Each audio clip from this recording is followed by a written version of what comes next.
This is our paranormal podcast because this is our paranormal community, and we want to support you here on RU Media Network. We are proud to be sponsored by the Haunted Hinsdale House in Hinsdale, New York. Here are your hosts, Brian Mersall and Sean Gilmore.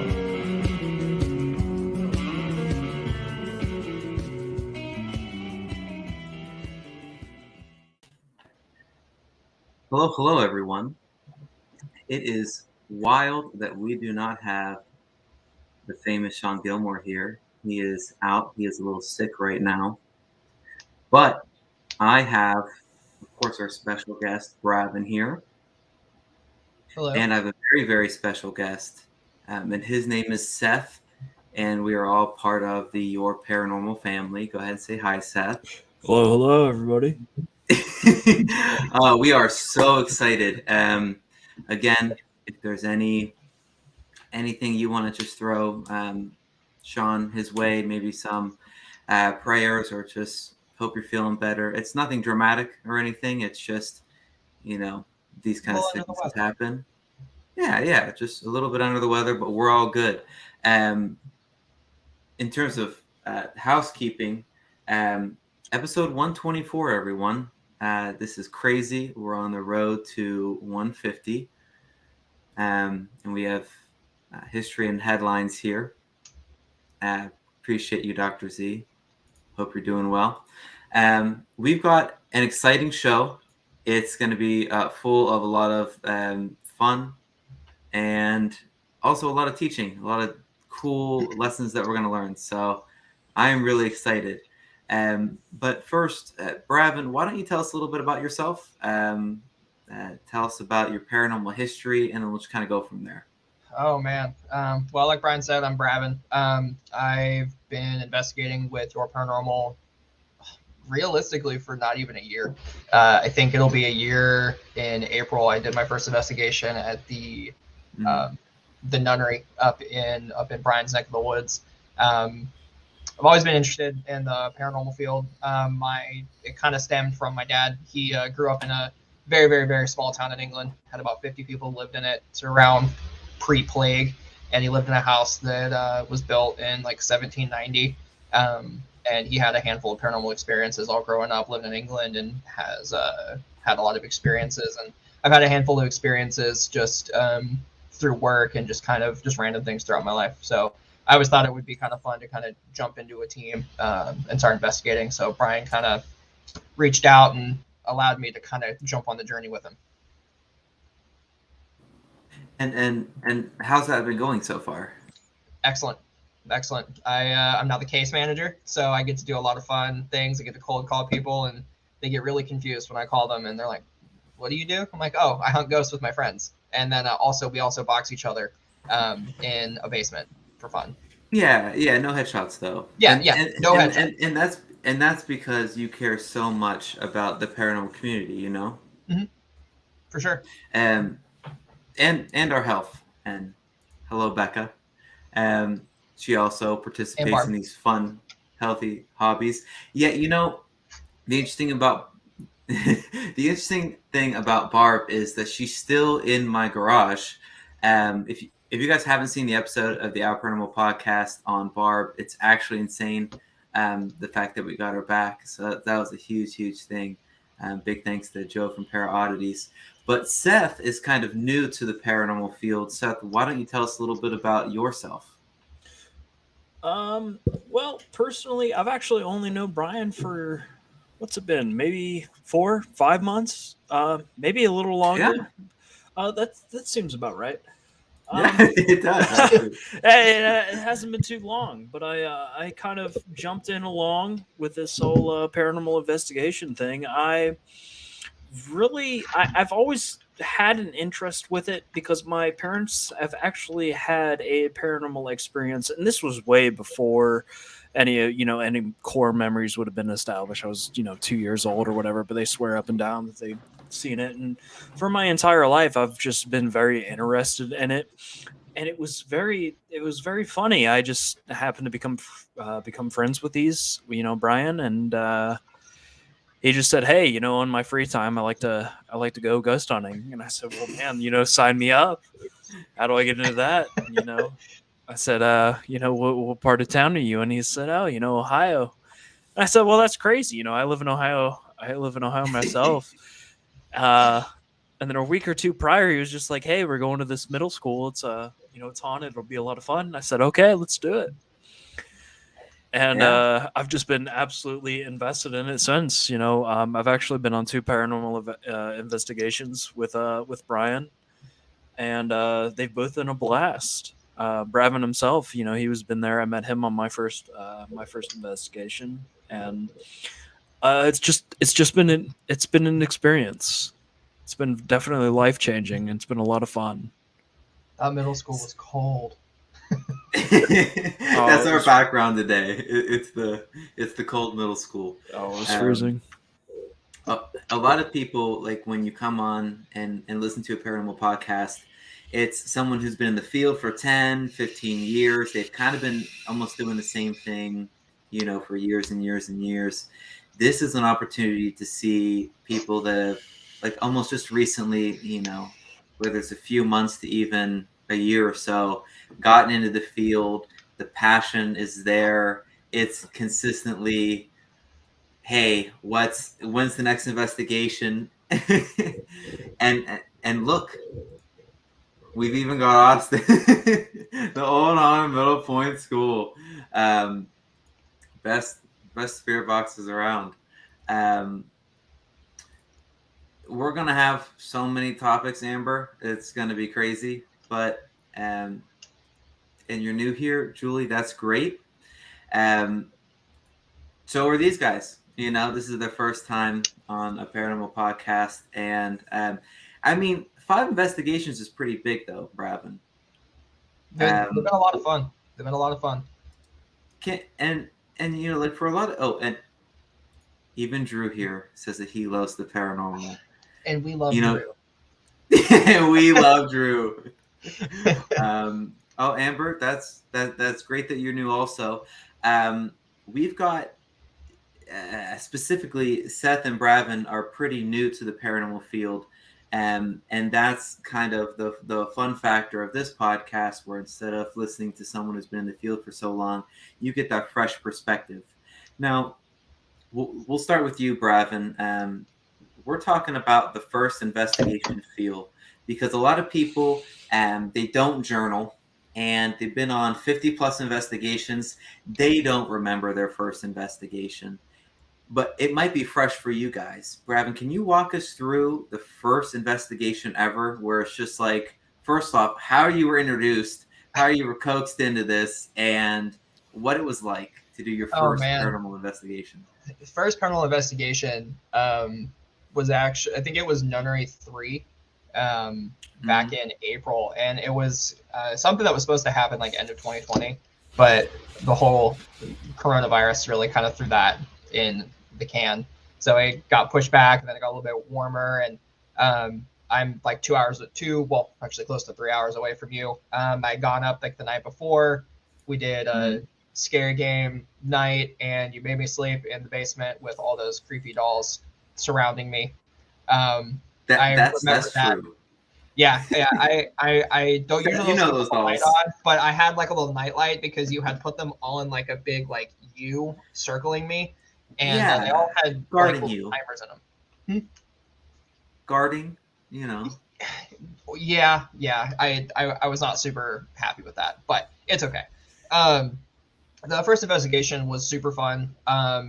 We got to the school. I got to set up a room with all of the dolls that you have. Set them up into a room. We did a tour.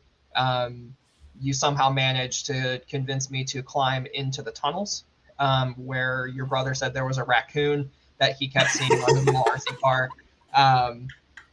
Lots of good stuff. I mean, I had zero fear going anywhere. You were like, "Hey, go into this large gymnasium by yourself," and that was actually the first time I had a paranormal experience. We were like 2 hours in, and I was taking some static photos and just getting some B-roll, and something came up and actually like blew into my ear. Like, it physically caused my ear to move.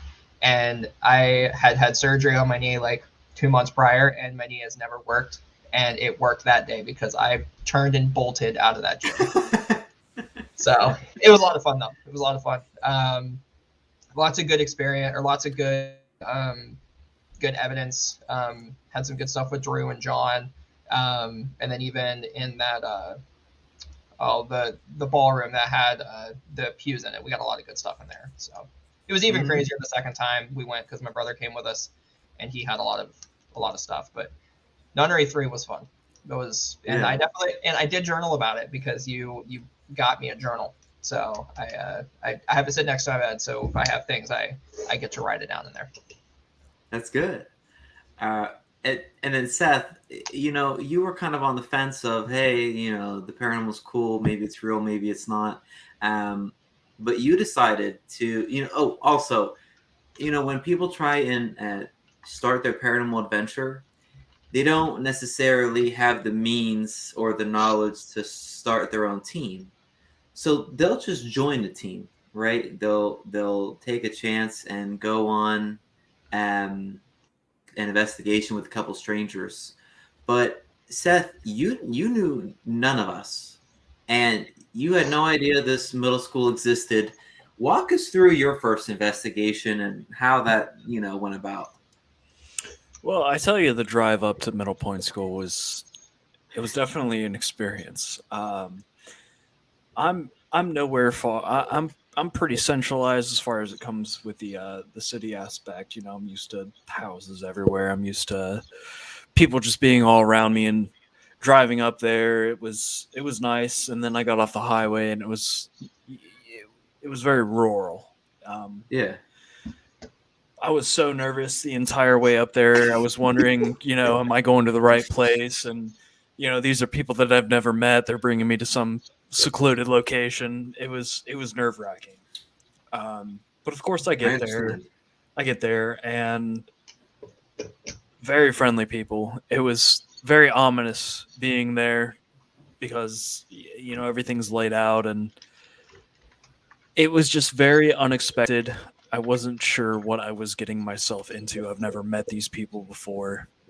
Seeing them first in person, and it's just, hey, let's search for some ghosts. And I was absolutely all on board. I was excited, and it was just a very different experience. There was a lot of there was a lot of activity actually on this first investigation, and it really threw me for a loop. I was not expecting anything to be happening. I thought kind of we'd get there and be kind of like it's just a group of people just sitting around, and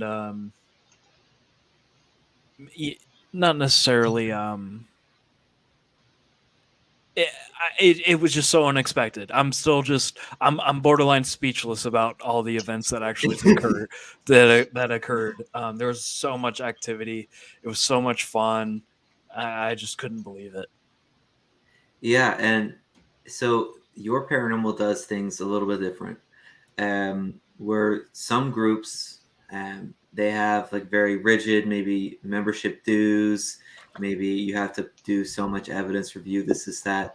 We're pretty lackadaisical, where it's if you can come, you can't. And like if you can come, you come. If you can't, you can't. No big deal. You can take a year and a half off and just come on the next investigation. And like as long as you're cool, like we don't want like necessarily like a lot of risk or strangers. Though, like even though we've talked to Seth in the past, I guess you were like a complete stranger, but it's fine. But that's like the atmosphere of how some groups do it, but not all groups do it like that. Some have like a core like 5 to 7 members, and they go out and do documentaries. They'll do less investigations, but more work on it. We're more, let's do volumes of investigations and then do more case stuff on the back end. And I think it's very important to listen to Seth and Bravin's experiences, and like how, at least the Your Paranormal group runs it, because there's always stuff to add.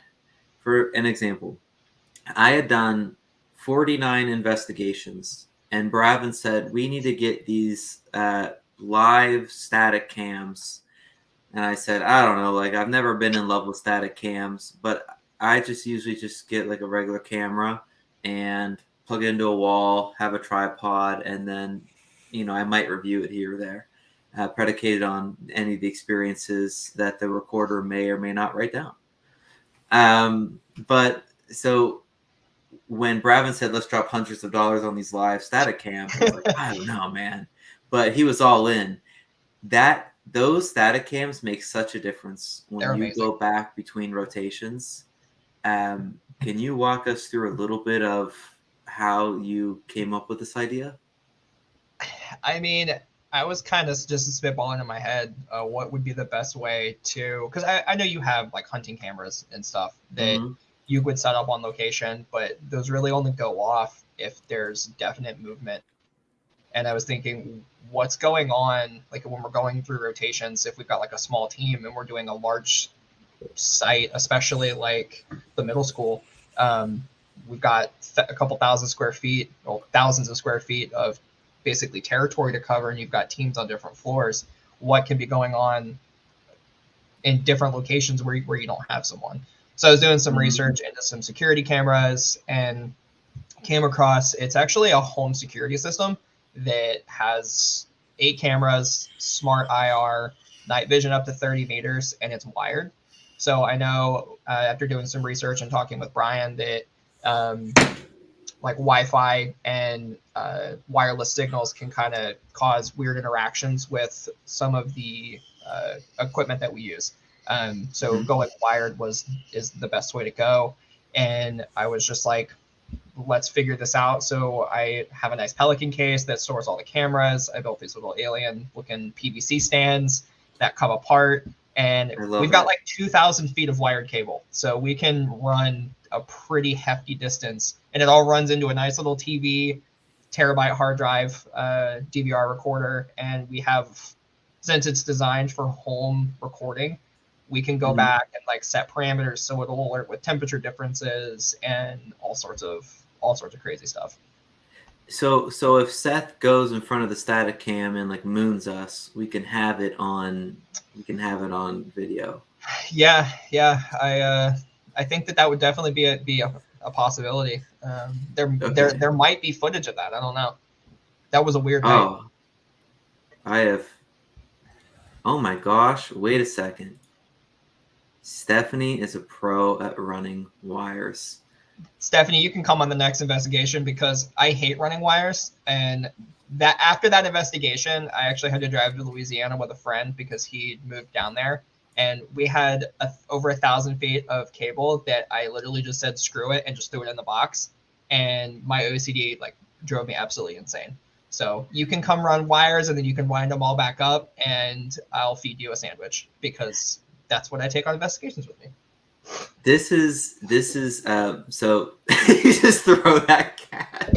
My cats, I got 4 of them. They love to be right up in my business whenever I'm doing something. So you'll probably see me eat a cat, maybe 2. Just depends. They're very friendly. They just like to be right here. I strategically stole Stephanie for my team on the Gill House.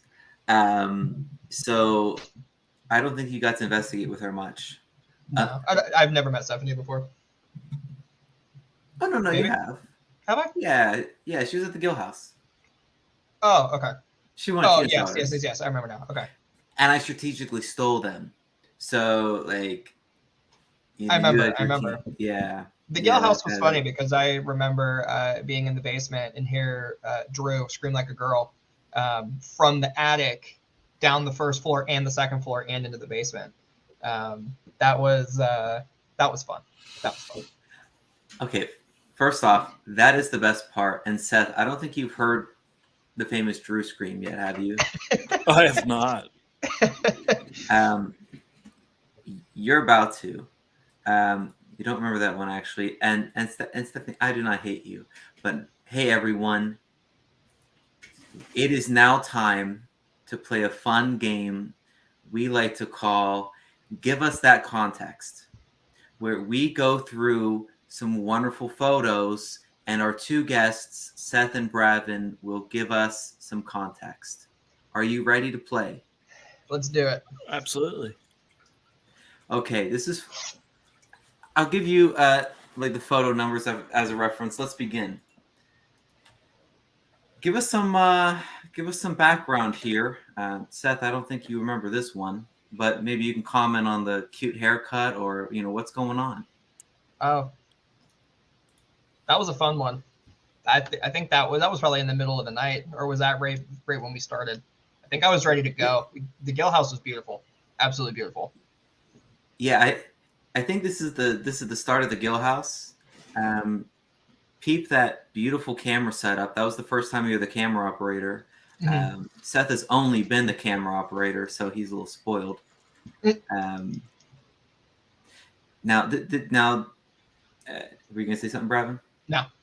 Okay. Now, can we get some context here? Seth, is that you? Who is that? That appears to be Drew. What's Drew doing? He's having himself a little moment of deep thought. He's definitely thinking to himself, what am I doing here? But also flashing a nice little pose, though. Absolutely. Thought with a purpose. I think this is the Gill House, and everyone's got to have good thoughts because hey, what was that noise? And I think all of us paranormal investigators can relate to the fact that that's the pose we make. Now, can you give us some context here, Bravin? Was that Nunnery 3? Because if that's Nunnery 3, there was some weird crap that was going on in that room, and that chair was. And that's the chair. Weird. Super, super weird. I think Drew at one point said that he couldn't get out of the chair.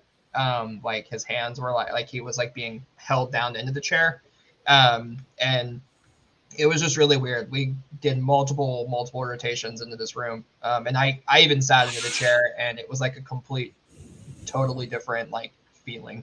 My arms felt heavy. Now I don't know if it was like a psychosomatic response because of what Drew had experienced, but it definitely felt weird. And we couldn't find it when we did Nunnery 6, which sucked because I was going to try to find it again and make my brother sit in it because why not? He's more fearless than I am. Yeah, now, Seth, I can't wait for you to see the Nunnery in all of its glory. This is, by the way, the beauty of making sure that your photographers take hundreds of photos each investigation. For example, let's see some context on the third ever. No. This is the third ever Your Paranormal Investigation. I'll give you guys some context here. This is Tina's dowsing rods in the hands of Drew. I don't know why all the photos that I chose tonight are of Drew, but obviously he is a legend. Drew always wears sweatpants. That's my favorite thing. Always. Yes. Always wears sweatpants. Yeah, he's a wonderful man. These are all me. Okay. Seth, why don't you give us some background here? What is my this? Goodness.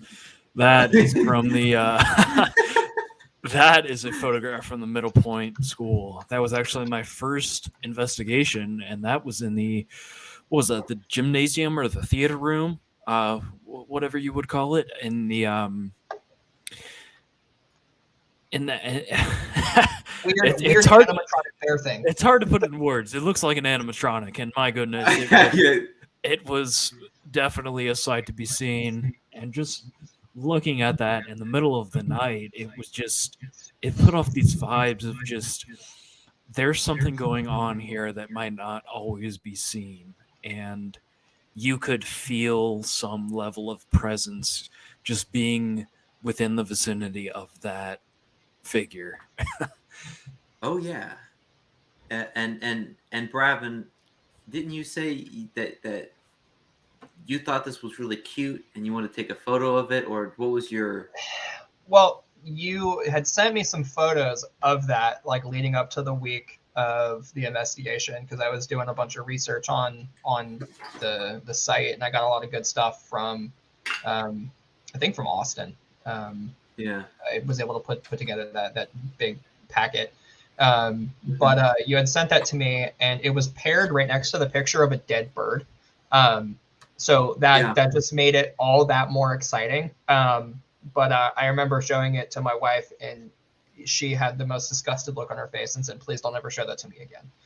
I was waiting for that to move. So like we had a static cam pointing. I'm actually trying to see if I can find it right now. But we had a static cam pointing up towards the stage from the corner, and I was like looking back through video footage, and I was like, I swear to God, if I look back through this video footage and this thing moves, I'm probably just going to call that quits for the rest of forever, because that's like peak stuff. And then you have to burn the school down, because at that point there's something I'm kidding, Austin, I'm not going to burn the school down, but that was that creepy animatronic, man.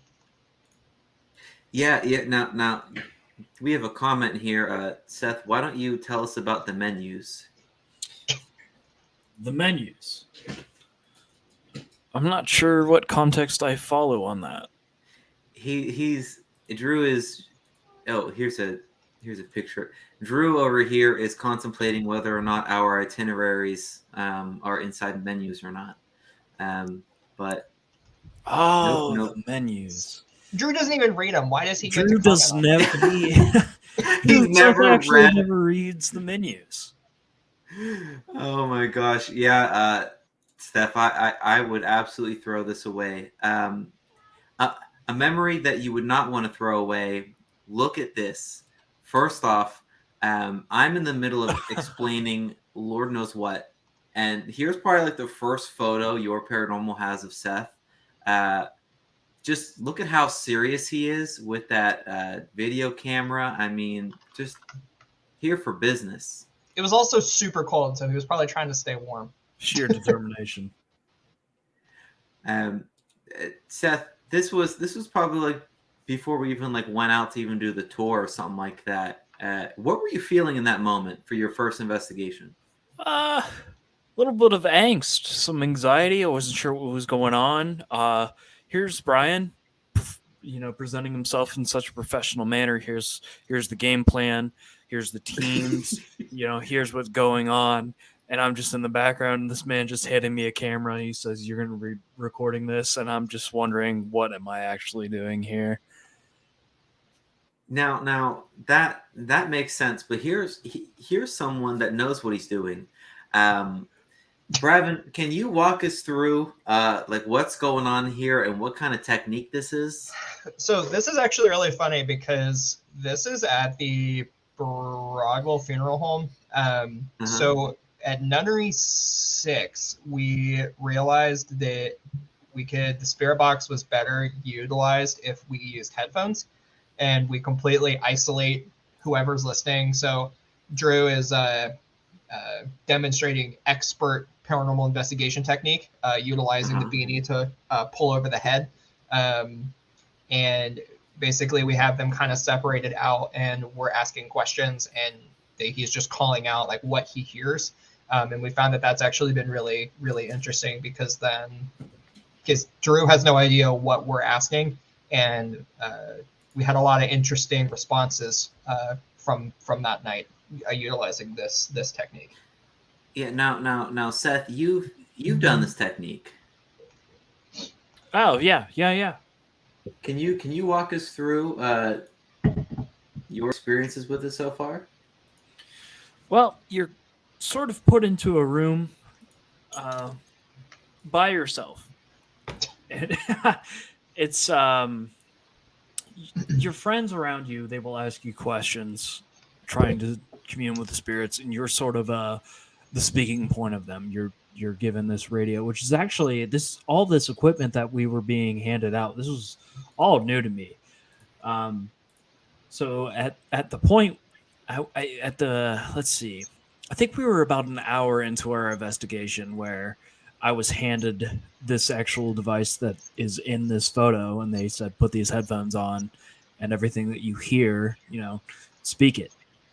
And I'm like, okay, so I put these on, and I can't hear anything, and I'm just saying every word that I hear through through the actual radio itself, and it was just it was absolutely insane. There were words coming out clear as day, and I was responding to them, and they had some level of answers to the questions that we were being that you were asking, right?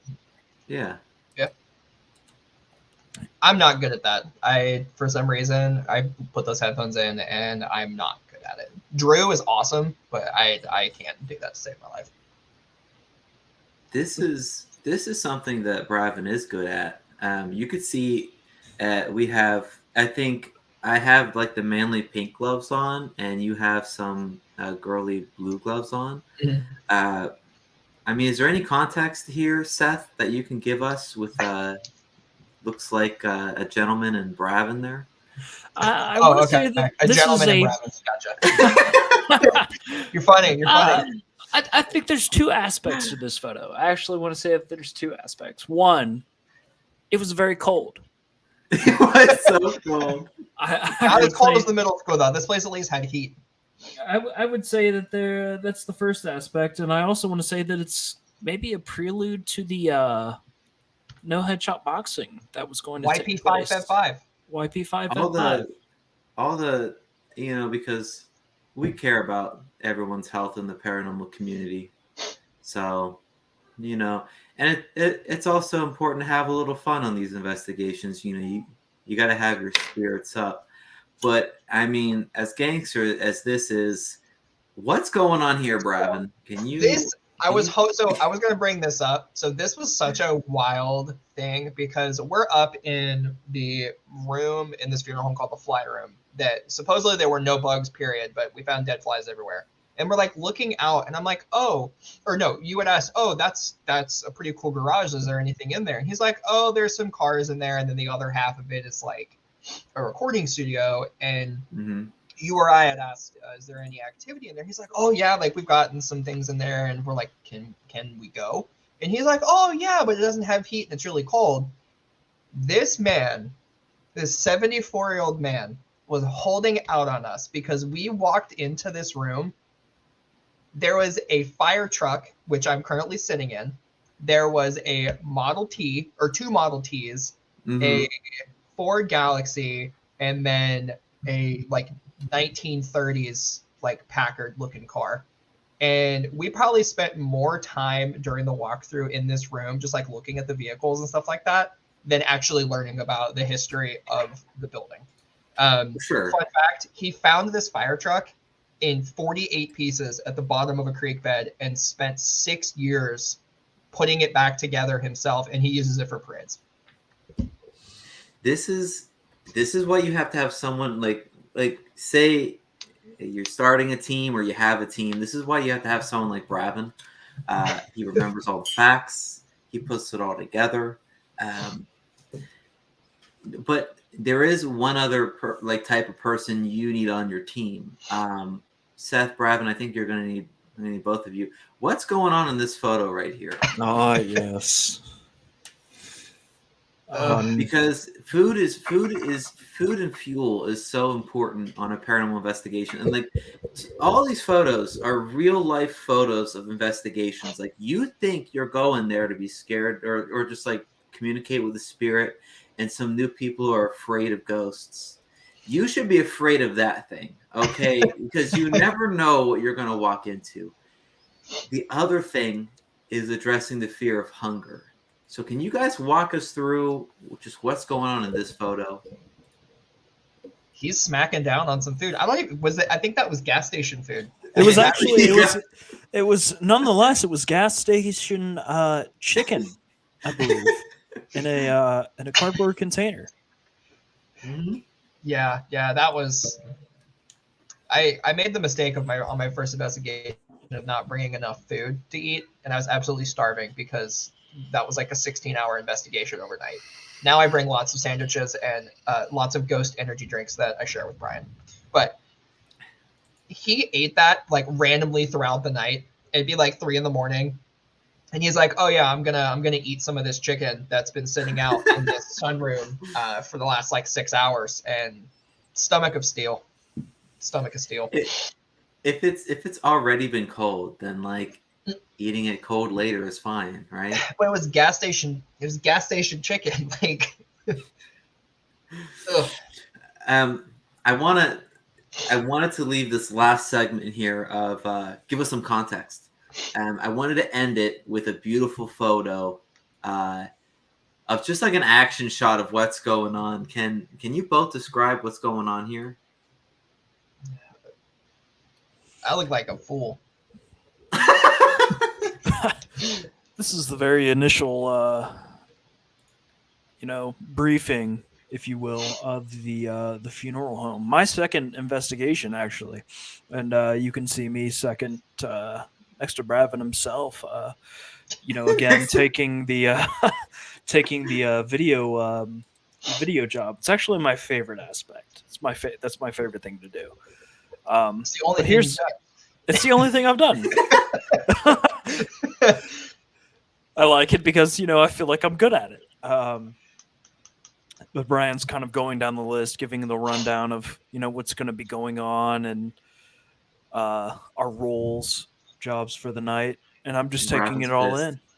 I just look confused. That's really what it is. Bravin, aren't you looking at the rocking chair that's in that room?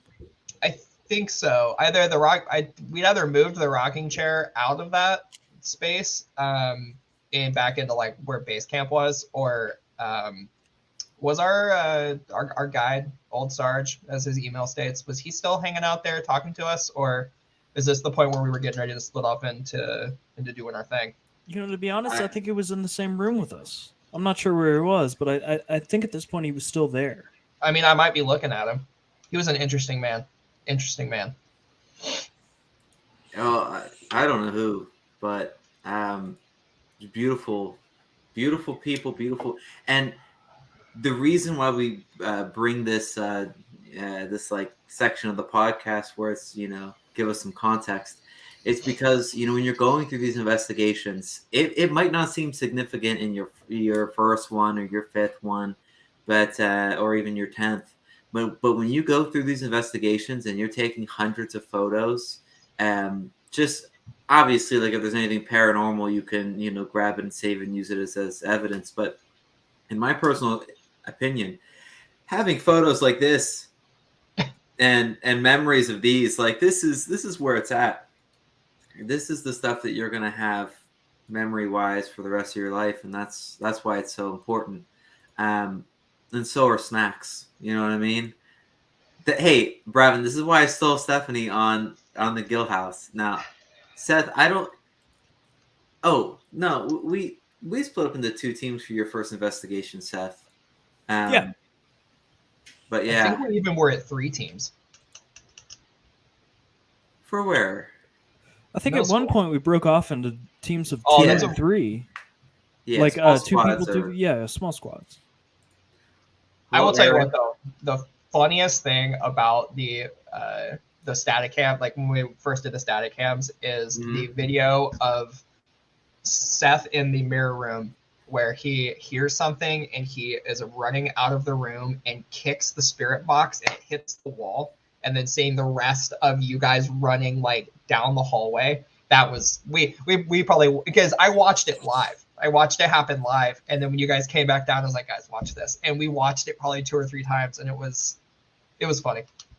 That's so. I kind of want to make this clear for everyone, regardless if you've been 5, 10, 15, 20 years in the paranormal, there's always different techniques that you've never heard of. And the techniques that you thought were dumb or just like not worth it, you're going to find people that are passionate about different things and bring different elements to your team. And the best thing I can do, like to offer as a suggestion, is to say yes and then try it. Bravin brought these static cams, the live static cams. They are the most beautiful thing I've ever seen because I'm very detailed. I like, with enough noise contamination, splitting up into 2 teams. And then once the rotation's over in about like an hour or so, one team will always go back to home base early because someone else is getting more activity. The ability to actually watch the other team live, or even when you anchor someone there and the rest of the team leaves, my personal favorite. Yeah. Anchoring Seth or even like Bravin, just like, hey man, just sit here for like 5 minutes. That's why we give you a watch. Sometimes you got to make sure that the 5 minutes is up on your end, because we won't pull you. We could see you. Looks like maybe you're getting activity. Why would we want to pull you out? You know what I mean? Yeah. They don't have audio, which kind of sucks, but I can get like an attachment. Yeah. So right now they just do video, but I mean, we can see on them when something happens because someone's there, and then all of a sudden they are not there anymore because they got scared and they are now running out of the room. But Seth, you've always had those cameras. What's your opinion on them? Well, it was actually very interesting to see. So for my very first investigation, Bravin was actually the first person that I met, as far as like getting the group together for the investigation at the Middle Point School, and immediately he pulls out this orange briefcase. He's just like, "Yo, check this out," and he opens it up, and it's for what was it, 8 cameras, and 8 cameras. he's like, "Look at this," and then he pulls out all this wire. I tell you, he could have run up and down the Empire State Building. He had all this wire. And he was like, "You're gonna help me run this?" And I'm like, "Absolutely, let's do it." And we're running these cameras all over the place, and he's setting them up. And little did I know, he pointed this one camera toward this room that we referred to it as the portal room, which is where I eventually ran out of fear, because I had my first experience in that room, and I was actually alone, and it was very interesting. It was very interesting, and it really it brought everything together. Just especially being back in the room and watching the other goers, watching them throughout the cameras and seeing what they were experiencing just in real time. I think they're phenomenal. Because Bravin and I have a very important meeting next week. We're actually going to be planning out Your Paranormal's rest of 2022. What kind of advice, Bravin, would you give a team that is either just starting? Not now. When I say team, it could just be someone who paranormal investigates alone, someone who just does it with maybe 2 or 3 of their other buddies, or maybe someone who's starting to run a team, or even doing it for 10 years and wants some kind of advice.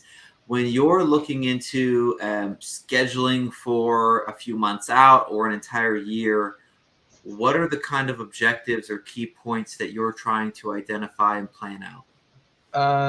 So I think the big thing is going to be cost.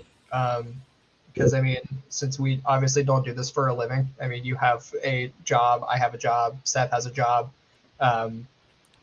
You have to think of cost, because if you're looking at a location like I think you told me the Mansfield prison is $3,000 for the evening. Like, that's an outrageous sum of money.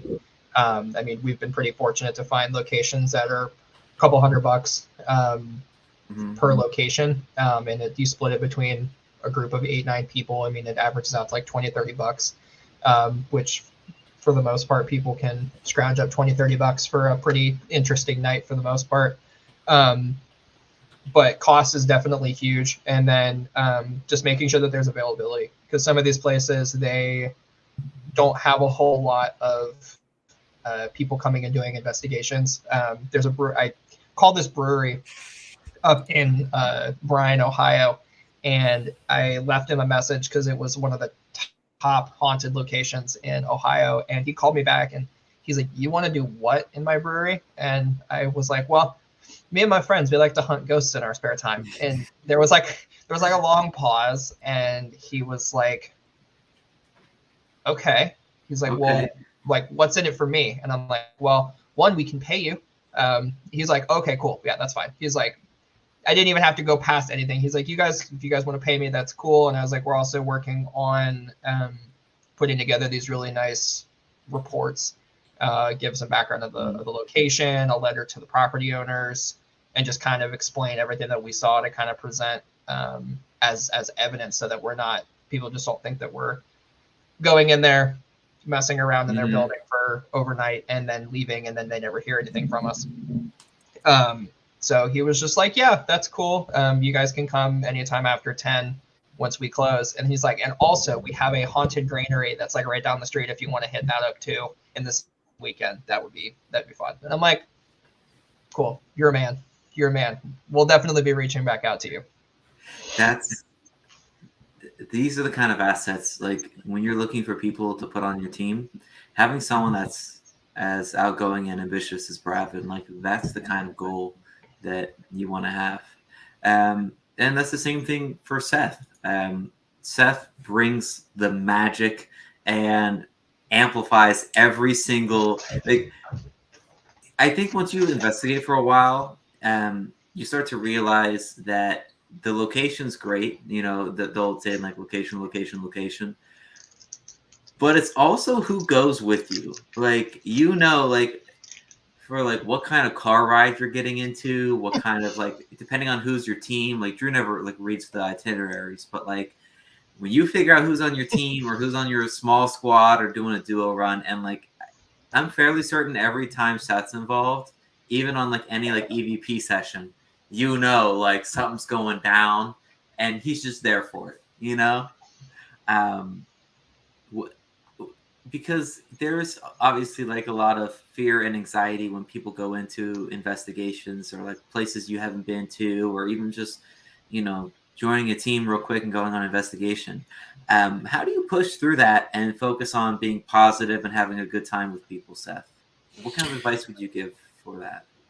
Well, honestly, it's all a state of mind.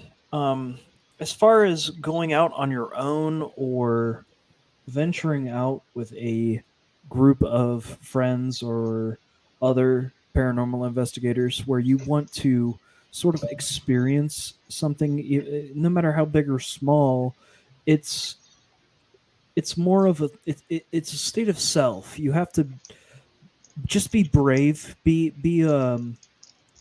almost fearless. You have to just take it all in and think to yourself, this is all going to be fine. It's all okay. You're with other people that are like-minded and they're all here for the experience as well. But when you go out there and say something happens, you just have to be ready for it. You just have to be willing and excited for whatever it is that comes along with the ride, and that's all it is. It's an experience. It's a ride. It's a thrill. I mean, it's so nice to just get out there, and no matter how big or small, you know, the location or the people that you're with you, is just it's something to be seen. Absolutely, it's a lot of fun. I think, and I thought we did once to that not castle we went to, but I don't know, like it definitely is who you're going with. And also I think a lot of people put a lot of stress on themselves, like especially for their first time. It's like, what if something happens? And I'm like, well, not everyone loves statistics. However, statistically, like when you talk to people that have been in the field for like 30, 40, 50 years, they're like, the craziest thing that happened, like, yeah, a book was thrown at me, you know, or maybe some weird stuff was going on, and, you know, sage, you know, a little blessing here or there. But I think in terms of safety, like the biggest thing is, hey, intent, protection prayer before and after, then you should be A-okay. If you can do exactly what Seth said and focus, you know, on the fact that it's a ride, you know, you got to enjoy it. I think there's a big hurdle into starting your paranormal adventure. And I think when you're brave like Bravin and brave like Seth, and you go out there and you have a good time and make sure you're with a good group of people, they're going to keep you safe, and it's going to be a good time. I for sure think Seth is braver than me. When we were at the funeral home, they're renovating the funeral home to make it into a bed and breakfast. And Brian was like, Bravin, you should climb this ladder and go into the attic and hang out up there for like 20 minutes. And I That hung doesn't up the sound like ladder me. and I stuck my head up into the attic and crawled back down and said, absolutely not. I am not going up there. No way. Seth's like, I'll do it. No problem. And we left him up there for like 20, 25 minutes and he was a trooper. Seth, yeah, you're wild. But that doesn't sound like me. Like I don't put people in those uncomfortable situations. Only Drew. So yeah. So maybe it was Drew. And Stephanie, I rode with Sean, so definitely that was definitely us together at that castle thing. But yeah, Seth, and just to put it in context, because a lot of people have been doing this for years. Seth, this was Seth's second investigation, and I said, hey, here's a ladder that is the only way up to this creepy attic. And he's like, I'm all for it. I mean, first off, Erin is the same way. Every time we've been on investigation, she's been down for it. You got to have people like that on the team. I know there's lots of people, even people that have been doing it for like years. Oh, I'm not doing that. And like, solo and duo aspects, sometimes the spirits only communicate with people one-on-one. And if you're there to help the spirits, you at least owe it to them. People like Seth get that. Seth's all for it. Seth, sure. What was going through your mind on your second ever investigation, and you're climbing up this rickety ladder?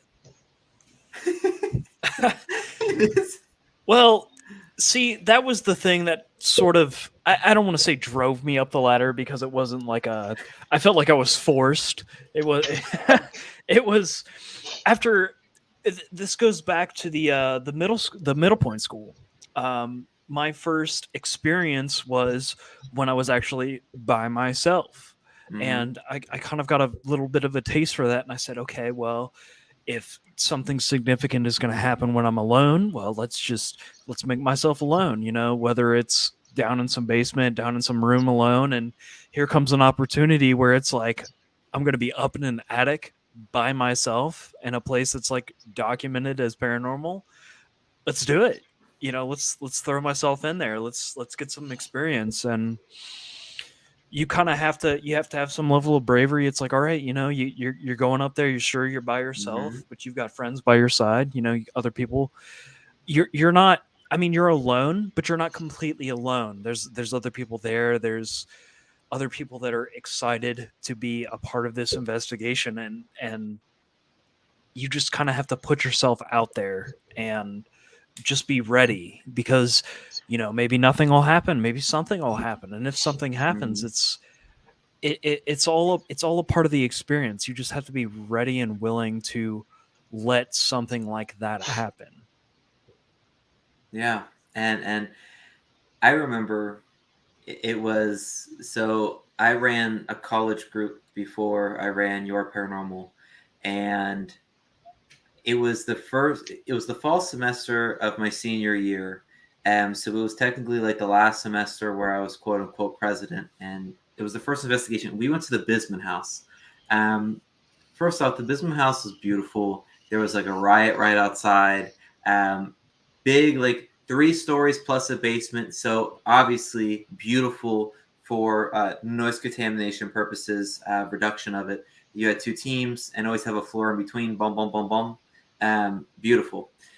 And then we split up into small squads where I did a solo thing, and then I was duo with one of my good friends, Andrew. And I just leveled with him. I said, hey man, this is your first investigation. He's like, yeah. I said, some cool stuff been happening. He's like, yeah, I heard some stuff. Like, oh, that's crazy stuff. And I said, but has anything really like significantly happened? He goes, and we're in the basement, right? He goes, not like significant, like I thought, like something crazy. So I said, okay, this is what you're going to do. I need you to go to the other side of the basement in like this freezer area. I need you to turn off your light and ask questions for 5 minutes, and then go into this deeper, darker area without a light. and ask questions for another 5 minutes.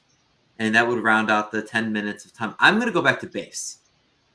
I'm going to go hang out by myself, and you're going to do a solo run. And he's like, I said, come on, man. Like, first off, you're probably never going back to this location. And that's the reality for 99% of people. You're not going to go back to this location. And we never did go back to Bismuth House. This is the once-in-a-lifetime experience. This is your chance to communicate with spirits. This is your chance to help someone. Go do it, man. And I said just enough. I said just enough. And he said, oh, yeah, let's do it. I went upstairs. 3 minutes later, I said, I went to that spot and I said, is there anyone here with me? Can you give me a sign? And then the camera, because it had one bar left, normally it goes to no bars and then turns off. It was on one bar. It just turned off. And then something tugged my ear and I was out. And I said, and you'll never forget that. And you'll never forget that, my friend. That kind of experiences is what the paranormal is all about. I mean, obviously, like helping spirits and like having a good time. But I think when you have a personal experience, it monumentally shapes how the investigation goes for you. Do you two have any crazy personal experiences that you had on your investigations? Bravin, why don't you go first on this one? So I've actually got 2 experiences that actually happened not even on investigations. They actually happened at work. So not to get into like too nitty gritty, I work in the donation, like the death and donation field. So I'm around death all the time. But I had done a cornea, like an ocular recovery, in a morgue in a rural hospital. And it was a patient was Catholic and his family had like anointed him in all the oils and everything. And it was very, very strong. Smelled like a really strong cologne, very, very memorable. And did my recovery, went back to the office. They were transplanted, gave people a gift of sight, which was awesome. And about 3 weeks later, I'm walking through our building at like 3 a.m, witching hour, typical. And like a gust of wind like blew into me, and it was that smell from that patient. And obviously my scrubs had been cleaned. I had showered at least once in the 3 weeks, practicing hygiene. But that was it just kind of made me stand there for a second and was like, wow, that's pretty crazy. And I'd only been working at that company for like 6-7 months at that point, so I was still relatively new. And so that one was kind of crazy. And then I did the same thing in South Carolina, and I was sitting in our office, and I was kind of like sitting at my desk, kind of like how I am now. And there was like a long hallway that kind of ran down the left side, and it's 1-2 o'clock in the morning, and waiting for the rest of my team to arrive so we could do another recovery. And the only way that you could enter was through the back door. So this, even as I'm thinking about this now, this makes this even creepier. I hear the front door open, which it's supposed to be locked. So I hear the front door open, and then the lights are on motion sensors. So the lights kick on, and they kick on as it's coming down the hallway. So they like kick on like one at a time. And there's a door immediately to my left, and I'm like typing on my computer, and out of my peripherals, I see someone like walk by. And now there's like a 30-foot span, and then there's another door that's kind of behind. So like I get up to go, because I'm like, oh, it's probably one of my teammates that somehow managed to go through the front door. So I like go to come around the corner, and there's no one there. Like it happened twice. It happened that time, and then like 2 weeks later it happened again. But it was like apparition, walked around the corner, and there's nowhere that anyone could have gone, because it's just a long hallway. And that one was really weird. That and especially since it happened twice. That was pretty intense. Awesome. Yeah. What about you, Seth? Well, this goes back to the Bravin story where which is another reason why this is really neat, where he brought those cameras where he's got everything set up and you can kind of sit back and witness, like, if your one team isn't having so many experiences and they come back a little early and they can kind of view what the other team is going through. This goes back to Middle Point School, my first investigation, and I'm in this room, and I'm actually in this room with Brian, Nick, who was the gentleman who was eating the gas station chicken. Also, Drew. Yeah, there he is. Drew was also there. And we're all sitting in this room, and we set up this the spirit box that we obtained and borrowed actually in the school itself. Didn't we got that from there, Brian? Yeah, right? Yeah. They're awesome made it. Absolutely. Yeah. We set this up, and we're all sitting there and we're asking questions, and we also have a flashlight set up to, be turned on and off by these spirits, if there's some way that they want to communicate with us with either a yes or a no, or whether it be letting us know their presence or anything like that. And we're sitting there and we ask if it wants one of us to leave, and the flashlight itself in the middle of the room turns on. And Nick's like, "Oh, well, I'm out." Walks out. No, sir. And no, sir. he walks out, and I'm sitting in the corner with this this camera, thinking, "No way. That's just absolutely all circumstance. There's no possible way. Whatever. I'm just kind of, it's over it. I'm over it." And then Brian's like, "Do you want us to leave? Do you want somebody to leave?" And clear as day, you can hear the spirit box say, "Leave." Brian walks out, and then it's just me and Drew, and I'm just absolutely beside myself. I'm shaken to my core. I'm thinking, there's no way this is real.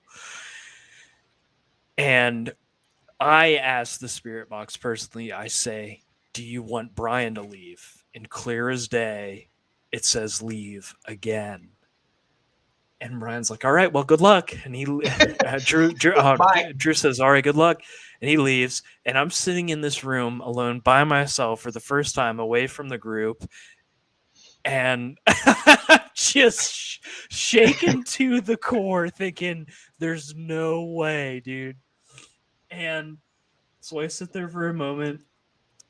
I gather myself back up and I say, "Do you want me to leave?" And both the flashlight goes on and the spirit box itself says "leave," to which point I run out of that room, and that's where I kicked over that box that was sitting outside of that room, and everybody's watching like, "Yep, he just ran out of that room."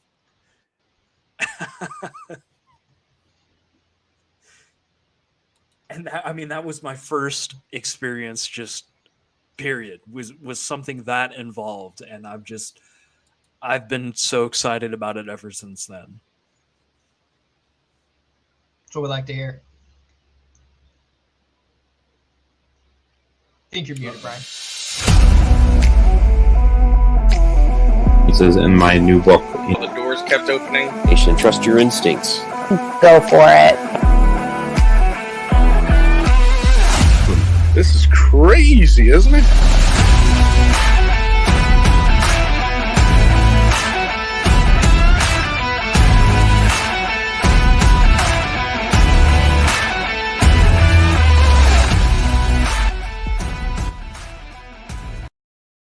Hey man, it's okay. That smooth transition is beautiful with or without your mic muted. Okay, look, even Drew liked it, even though he was talking about how scared Seth was.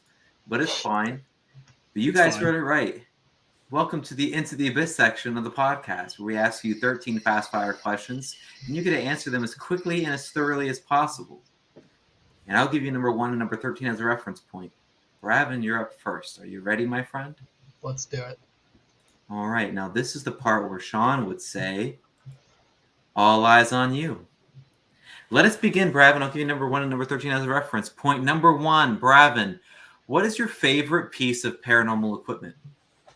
Oh God, I love my static cameras. I love them. They're amazing. What is? Oh, come on, man! You've been on Oh, 5 okay. now. What is? And spirit boxes. Those are pretty cool. Got you, man. Got 2. Bravin's got 2 for you guys. Now, what is your favorite pre-investigation meal? Oh, my wife makes a pretty smacking rotisserie chicken and cheese sandwich. Nothing wrong with that. Right before, because you don't want that greasy pizza. You know what I'm saying? No, and bison jerky. That stuff's pretty good too. Hey, Seth can agree. Bison jerky all the way. The jerky is phenomenal. One location you've never been to but always wanted to go. Oh God. I mean, there's a handful. I looking through our B pill. I really think it would be cool. God, now I'm drawing a blank. The Sally House would be really cool. I was doing some research on that as a potential location for 2022. It's one of the most haunted locations in the United States. It just sucks that it's like a 9.5-hour drive because it's in Kansas. Actually, it's probably like 13 hours. But Salad House, I understand. You've been on 5 investigations now, so you're basically a pro. What is the funniest paranormal investigation moment that you've had so far? Oh, okay. I was gonna bring this up. So the static camera, Seth, I'm gonna throw you under the bus on this one for a sec. The static cameras will alert and will log any type of like crazy or like if anything happens. And we were, I was going back through the footage and it was like, hey, at this time at like 7:59 in the morning, there was an alert on the camera that we had left running in the room that we were sleeping in. And it turns out, like, I went to play the footage, and it's a footage that's going like this, and all of a sudden it's Seth's face that's like this close to the camera, and he's just like staring at it for a hot second because he had like gotten up to like roll over and had just stared directly into the camera, and I about died. It was so funny because I was watching it on like a big TV, and it's like bam, all of a sudden Seth's face is like 50 inches across, just staring at me like all squinty, and then he goes right back to sleep. This is perfect. Oh my gosh. Yeah, I'll have to see if I'll have to find it and I'll have to send it to you. Perfect. Now, we talk a lot about like family history and how that kind of affects you, like paranormal wise. How would you describe family history and paranormal activity? Like, what kind of connection would you draw between those two? My dad actually grew up in England. He's got lived in a bunch of houses that were super, super old. So he lived in a town in England that was built pre-plague. There's history going back all the way to like when the first like dragon was ever, or the last dragon in England was slain. So he lived in a town called Mormington. Okay. He lived in a manor house that was built in like 1790 or something like that. And he had his first paranormal experience at like age 10. And I remember growing up, he would always tell us like we'd have fires at the house and sit around the fire pit. And that was always something that he was known for, was like telling me and my friends about like his paranormal experiences. And because he's lived in all these cool old places. So tons of stories. And that kind of helped kind of push me along. And then also my wife said I needed to find a hobby that wasn't expensive. Because I like to build Legos, so here we are. Which are expensive. with my expensive cameras. Why not both? What do you think is the most haunted state in the U.S. and why? Probably a toss between Massachusetts or anything like south. Anything south, mainly because of like the Civil War and slavery, because that has a lot of negative energy. So that's, I mean, we fought for how many years for rights of different people. So that's going to be charged. And then, you got the Salem witch trials that happened with all of that energy, and it's not a very big state. So there's a lot of energy packed right into a small space. I could say Ohio, but Ohio is known for weird things like putting people into space and having the most presidents born. Yeah, got to have that. Now, something else I want us to have. When let's just say a new person's going on an investigation. What kind of clothes do you recommend them bring for their first, 1 or 2 investigations? Like, how would you prep them for what to bring? Pay attention to the weather. I will tell you that I'm very, very glad that I was as prepared as I was for the middle school, because it was 30 degrees outside, but it was every bit of probably 20, 25 degrees inside that school. So paying attention to what the weather is supposed to be, and then also finding out if the locations you're looking at have power and or heat. Because if they don't have heat and you're investigating, I don't know, in the middle of January, you're probably going to want a very heavy winter coat with fleece-lined socks, gloves, and if you're staying on site, you're probably going to want a sub-zero sleeping bag, hat, gloves, propane heaters, which came in handy. But if you're investigating someplace in the summertime, usually like dad cargo shorts, because they're comfy and you have pockets for all of your stuff, or just jeans and a hoodie is usually jeans, hoodie, and a hat is usually what I wear, especially in the warmer months. Okay, now you've done every paranormal investigation role. Which one's your favorite? I really like, it's kind of a toss between the video, like the video tech, as well as taking photos, because I like going back through and finding, like looking at the differences between the two photos. I was looking even back through some photos of the middle school, and I remember I called you, like, not like freaking out, but like, hey, you need to take a look at this, because we had a very clear photo of evidence in between two photos that were like, Brian, we probably talked about that for a good 10, 15 minutes trying to like debunk it, and we were like, there's no way, because of distances and like all that other crazy stuff. Oh yeah. It's so wild. Yeah. What's it can you describe the feeling of like what it's like to investigate with people that you actually vibe with, that you vibe with, and how that kind of affects an investigation? Oh, it's absolutely amazing. I was invited on the first investigation. I was really nervous because I met you through my wife, as you know. Yeah. And I met you at a wedding for one of your mutual friends, and that we had talked through text message and stuff like that, but I never actually like spent time with you or with anyone on the team. And after that first investigation, it was like I was invited into kind of like a family. And then each investigation, it's like the relationships have gotten a whole lot stronger. Stronger with you, real good friends with Drew. Found out Nick lives super close. Seth lives decently, like an hour away. And just having all these relationships, kind of like a family. And it really makes it, because it's not like you're investigating with just like a group of people that just do it for fun. You're investigating with a group of people that do it for fun, that actually care about each other. And it makes it more fun. Like, even if nothing happens, at the funeral home, we had some activity until about midnight, and then it was just kind of like hit or miss, but it was still a lot of fun because of who the group was. So I think it's awesome. Definitely preferential that way. Oh, absolutely. I mean, there's a huge difference. Say you walk into an elevator and someone randomly pops in and it's just you two, and you're going down and they go, "Hey, Bravin, you're that famous ghost hunter." And, I'm actually starting to go on my first ghost hunt actually next week. What's one piece of advice you can give me, because I'm going on my first investigation next week? Don't be upset or discouraged if nothing happens. That was something that I was really not like concerned with, but that was something that I was really kind of thinking about when I was doing Nunnery 3, was like, what if nothing happens? And because I was like, this is going to be great. This school's haunted. Brian's done 2 other investigations here. What if I don't get, like, and I just wasted 6 hours of drive time and an entire weekend and nothing happens.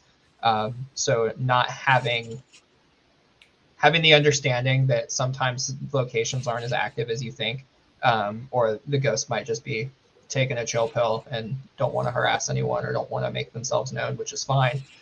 Just having the understanding that it might not, like, you might not have a lot of activity, and it's okay because you're going to have tons of more investigations. And you can have some that are crazy and then some that are not as crazy as others. And speaking of crazy experiences, on a paranormal investigation, what's the scariest moment you've ever had? Oh, I mean, getting my ear blown was kind of weird. But at the Gill House, I was standing in this weird room that Henry Ford stayed in, and this room was weird because like you walked in and it opened up to the left, and there was like a weird closet that was like 3 feet deep by like 7 feet wide, and then you walked through the closet and there was the toilet that had like a weird slanted window. Room was weird, but I was standing in the doorway with my back basically to the toilet, and I was talking to actually Tina. We were just chit chatting, and my jacket got like tugged, like forcefully, like tugged backwards, and scared the living crap out of me. Like the whole right side of my body went numb, and it definitely, that one was weird. That one definitely messed me up for a hot minute. Yeah, I mean, I think it would anyone. Yeah. And this is number 13. We have a huge paranormal community out there. There's so many people that love the field, love experiences, love investigators like you. What's one message you want to give to the paranormal community as a whole? Oh man, thank you for being so welcoming for this niche field. I mean, I've met Austin. He was great to talk to. Met Tina. All these people that they have this super high passion. So just being able to kind of talk with them, pick their brain, and thanks to you, Brian, for allowing me to kind of jump in on your journey and kind of take on some more responsibilities within your paranormal to kind of help set things up and kind of keep things rolling. That was the Into the Abyss section, and absolutely, Bravin. You make it so much better. That was awesome. That was pretty awesome. 13 quick fire questions. They weren't really quick fire answers, but you know. Hey, you know what? That's the best part. Like, hopefully, I load them enough to where you actually have to think, and then howdy doodies. Yeah, Bill, that's what happens. I'm telling you. My first investigation was Mansfield, and they serve pizza on purpose because they know that they're going to make sure that night's going to be active for you. So that's how they do it. It was -10 for sure in the school. That mirror room was definitely colder than the rest of the building. Seth, I don't know if you were with me but there was definitely a mist that formed in that room that formed for a good like 10-15 minutes and then disappeared. That was definitely crazy. Yeah. I was like, Seth, am I seeing things? Are my eyes going crazy? So there was definitely a chill in the air. I mean, obviously it was cold that night, but there was a lot to that room. Mm-hmm. That was it was referred to as the portal room. Mm-hmm. And you walked in there and it was almost like a portal to another, I don't want to say realm, but there was so much activity and just feel like just a whole different type of energy. Yeah, there was so much energy there. You could just feel it. Yeah, that was crazy. Definitely pack layers and a heater if it's going to get that cold. And even Dr. Czar from History and Headlines. It's all about those memories that you create. Now, Seth, I'm not going to throw you on the main screen. I'll just keep it like this. But are you ready for your 13 questions for the Into the Abyss section? I was ready to all be. Let's do it. All right. I will give you number 1 and number 13 as a reference point. Are you ready, my friend? Sure. Let's go. All eyes not on you, but hey, it's fine. Number 1, favorite investigation so far? My favorite investigation so far. Let's go ahead and just say it was my first one. It was just exciting to meet everybody. It was a very welcoming community. Just all these people that I met that I've never met before, and they were just like ready to have me. It was it was very comforting. It was very nice to just kind of be just jumping into this field and just be welcomed just by people that I've Yeah. never met before. It was very comforting. Did you hear that, Seth? It's the Bravin wallet time. Bravin is opening his wallet and he's giving you a blank check. You can go to any location around the world. Seth, if you could go on one investigation, any location around the world, where are you going to investigate? You're going to be Well, very disappointed with very- the amount of money that We have the, credit lu- card. that the check lump is available. the lump sum inflation, as you will. I've heard a lot of good things about this nunnery that everybody's been to. Come on. Come on. It just seems like a good time. I'd love to go be a part of it. Especially because everybody's been there. They know the ins and outs and where to go, what to expect. And again, it's not necessarily guaranteed, but just from everything that I've heard, just speaking with you and the group members, it's something that I would love to go experience. And that's what we're gonna do. But check this out: the Bravin wallet doesn't stop just there. We're all at my house. We're pre-gaming for the investigation, which of course does not Are we mean boxing? pre-gaming for a party. box- It's honestly we boxed probably each other. It's most likely no headshot boxing. Now and even Steph knows that the nunnery's good.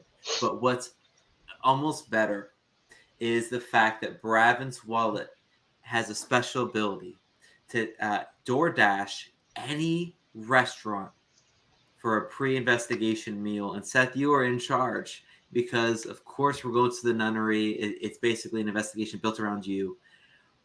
Where are we getting food right before the investigation? What does the pre-investigation meal look like? Pre-investigation meal for just personally or just for the entire group? Like I have For to the- order for the entire group or Yep, just for the entire group. Where are we going? What Where are are we we getting going? delivered? Oh my gosh. There's so many good options. Hopefully just- not greasy pizza. Greasy pizza. I'm about Buffalo Wild Wings, man. I want to see some chicken wings. I want to see some French fries and onion rings. Oh, I want love that to it. be a part of the gig. that okay. And you know what? There's a a bunch of different flavors and temperatures of wings.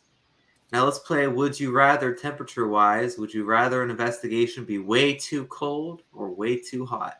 I would definitely take way too cold over way too hot. Depends And I know, how I many- mean, I've experienced very cold. I haven't experienced extremely hot. But just as a general rule, man, I like being more cold than being hot. I don't know. I feel uncomfortable when I'm hot. At least with the cold, you can put on more layers. You can only take so much off before it becomes weird. I mean, it's only weird if you make it weird. Yeah. So that depends who you're going with. You know what I mean? Yeah. Look, Seth, we're getting pretty strict here at Your Paranormal. Man, you can't be the camera operator anymore. So now you got the photographer, the EVP tech, the recorder, and the static tech. Which of those 4 roles are you doing besides the camera operator? Out of the camera operator, outside of that, man, that's my comfort zone.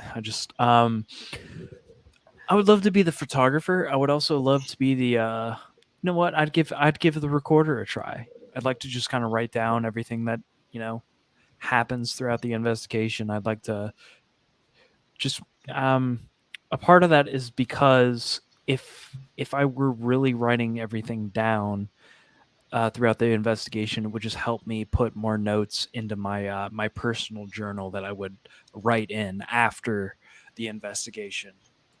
So you're saying you just want to write like 3 lines and then stop writing? No, I would never do anything like that. Maybe 4. Maybe 4. Maybe 5. See how I'm Now, feeling. Seth, you're obviously everything that we dream about. But in your dreams, if you're thinking of a haunted location, but just looking at it like broadly, like, okay, haunted school, haunted nursing home, haunted jail, what's your favorite? Like, what's your dream paranormal like type of location? Is it like school grounds? Is it nunneries? Is it jails? Big jails? Like, what's going on for you? For me personally, I would really like to investigate an old mental asylum. Oh, I feel like there's just a lot of raw, just, I don't want to say negative, but just a lot of bad energy around that, just because people are, going through a lot. And I feel like there's a lot of just remnants that are there that are just people just the spirits want to communicate with us. They want to tell us their experiences. They want to tell us how they felt and what it was like to be there. Just I feel like there would be a lot of activity there, and I think there'd be a lot to learn at a place like that. okay. But now when it comes to like, That's good to know. yeah, hey, I've a Moundsville Penitentiary has a psych ward, beautiful for solo runs. We got to go back to Moundsville. It's If one of there's my an favorite attic, I'll locations. explore it. Hey, that's a good rule of thumb. What is this? What is the state in the United States that has the most haunted attics? State in the United States that has the most haunted attics. I tell you what, believe it or not, 3 or 4 years ago, my mother actually gave me a book titled Ghost Hunting in Ohio. And there's so many different locations in Ohio. And I don't just preach this because I live in Ohio, but there's so many locations in Ohio that there's just so many paranormal just across the board. Mm, And I just the only reason I bring that up is because as far as like locations outside of Ohio, I don't know. yeah. I don't really have an answer. So it's Ohio. It's Ohio. For me, it's Now, Ohio. now some of the most or like the funniest moments in your investigations have happened in Ohio. Out of all of your investigations so far, what is the funniest moment? The funniest moment.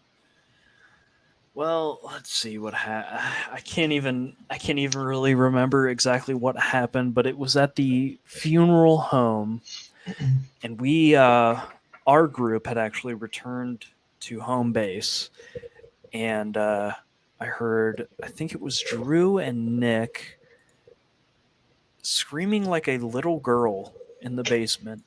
And I don't even remember what it was. Like, it was somebody kicked something over and it freaked them out so much. Oh, was that when I walked around the corner and Nick about punched me in the face? Yeah, I think it was something like that. It was something absolutely ridiculous. Like, nothing out of the ordinary. Nothing really caused it to happen. It was just, oh, it was just, Oh it yeah. was rich. Seth, we know you're kind of like a skeptic, like not 100% believer. What would be needed? What would you need to experience to be a full blown 100% believer? I wouldn't say that I really need anything more than what's happened at Middle Point School for me. I Mhm. tell you what, after those, I had 3 really, really good experiences, and I want to say that I'm lucky because I'm sure there's a lot of people that go in hopes of experiencing things, and they might not get so lucky on their first investigation. But there were so many things that happened within that middle school that just really, really brought me in to think that, like, okay, this is real. There's definitely, signs of spirits and like places after we pass and things like that. It's really turned me. It, it's a life changing experience. Really, it really changes things. But as far as like again needing proof, now Mhm. I'm all in at this point. Let's Now, go. now the Bravin wall's coming out. He's renting out the Middle Point School just for you, and he's paying you $500 to do it. So you get to go in there all by yourself for 12 to 3 a.m. So just like a cute 3 hours. Okay. Well, It's expensive 3 hours. well, Jeez. it's like 12 to 4, so like 4 hours by yourself. You have a watch, and of course it's color coded, and you have a flashlight.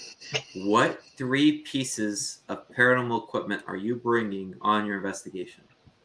Hands down, I want to bring the spirit box. Mm. That's absolutely been my favorite. What's it called? My favorite tool, I guess you would call.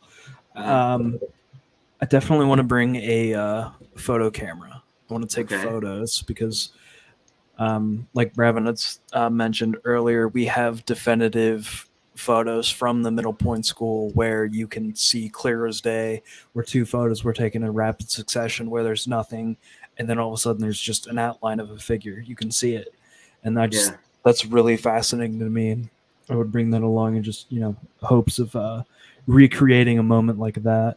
But then my third, man, that's a really tough question. Mm-hmm. Because as far as equipment goes, I'm not too familiar with what it is that you could bring. It would be nice to have just like an off video camera, just kind of record everything. Yeah. But I don't want to be cliche with that because that's just kind of something I'd really like to do because it's a role that I know, and I like it. But I mean, I don't think that's cliche at all. No, but that would probably be my go-tos would be those. Okay. Now, it would be pretty terrifying to be in there for like 3.5 hours by yourself. Oh, alone? Yeah. Yeah. But of the 2 investigations, what's the most terrifying moment you had inside of an investigation? Terrifying it's putting it a little extreme. I kind of overreacted to it a little bit, but it was my first investigation, so I was very fresh to it. But when I was in that room with the mirror, I was standing maybe a foot away, and I would ask a couple questions, and I just kind of felt a presence behind me, and I didn't really think too much of it because there really hasn't been too much activity prior to this. Mm-hmm. There was that one. Well, I say that, and before that was there was the moments where it was telling everybody to leave. So I wouldn't say there was nothing happening before that. But the second instance that I really had an experience was when I was in that room with the mirror and I was standing a foot away, and I felt something grab my shoulders and lean me into that mirror. And I absolutely stand by it. It wasn't a push, it wasn't a shove. It was something grabbing me and leaning me into that mirror. It wanted me to go even closer. And that absolutely freaked me the heck out. That room was wild. Yeah. Absolutely wild. There was so much activity in there. And then for number 13, I mean, you're now a part of the paranormal community. What's one message you want to give to the entire paranormal community? One message. Enjoy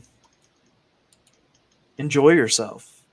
Be ready to have some fun, even if nothing substantial happens. It's all about the experience. It's not per se like something didn't happen to me. It's think about where you are, what the history of the location. It's really neat to just learn about where you've been, and you just kind of get to share the experience with other like-minded individuals, and it just really it has a lot of value to it, even if nothing substantial happens. It's just I was there, I was at this location where so and so happened. It's definitely something to be excited about. And that's a beautiful Into the Abyss section. You both survived the Into the Abyss section, those 13 fast-fire questions. What kind of topics did you guys want to bring up before we move on to the next section? Seth, you were talking about that photo. Like, that is probably, other than like what I've seen on TV, that is probably one of the clearest cut, like, photo proofs of something paranormal that I've like seen physically myself. Like, I was looking through photos with my dad because he was like, "Oh, I'm really curious about like this location. I mean, he's super into paranormal stuff. He's very, very he's like hypersensitive to things like that, so he doesn't like to go on them. But he was like, "What's that?"